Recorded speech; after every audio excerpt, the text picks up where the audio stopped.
वाल्मीकि रामायण के अनुसार रावण जब माता सीता का हरण कर लंका ले गया था और माता सीता का पता चलने पर जब श्री राम वानरों की सेना के साथ समुद्र किनारे पहुंचे तो उसे पार करने की समस्या सामने आ गई।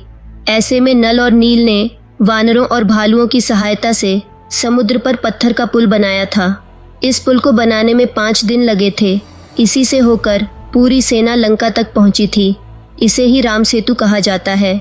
लेकिन श्री राम ने राम सेतु स्वयं ही तोड़ दिया था। इससे जुड़ी कथा का वर्णन पद्म पुराण में मिलता है। इसके अनुसार श्री राम रावण का युद्ध खत्म होने के बाद विभीषण को लंका का राजा बनाया गया था। अयोध्या का राजा बनने के बाद एक दिन भगवान श्री राम को विभीषण का विचार आया। उन्होंने सोचा कि रावण की मृत्यु के बाद विभीषण किस तरह लंका का शासन कर रहे हैं, उन्हें कोई परेशानी तो नहीं है। ऐसा विचार मन में आने पर श्री राम ने लंका जाने की सोची। अयोध्या की रक्षा का भार लक्ष्मण जी को सौंपकर श्री राम और भरत पुष्पक विमान पर सवार होकर लंका चले गए। श्री राम 3 दिन तक लंका में ठहरे और विभीषण को धर्म का ज्ञान दिया।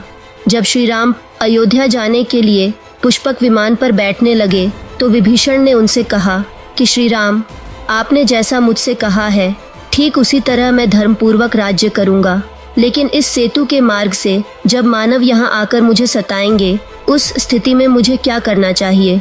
विभीषण के ऐसा कहने पर श्री राम ने अपने बाणों से उस सेतु के 2 टुकड़े कर दिए, जिससे पुल उसी वक्त पानी में 2 से 3 फुट नीचे चला गया।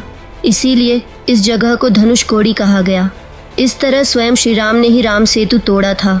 कंबन रामायण में भी इस तरह से पुल तोड़ने का जिक्र मिलता है, लेकिन महर्षि वाल्मीकि ने अपनी रामायण में इसका कोई जिक्र नहीं किया है।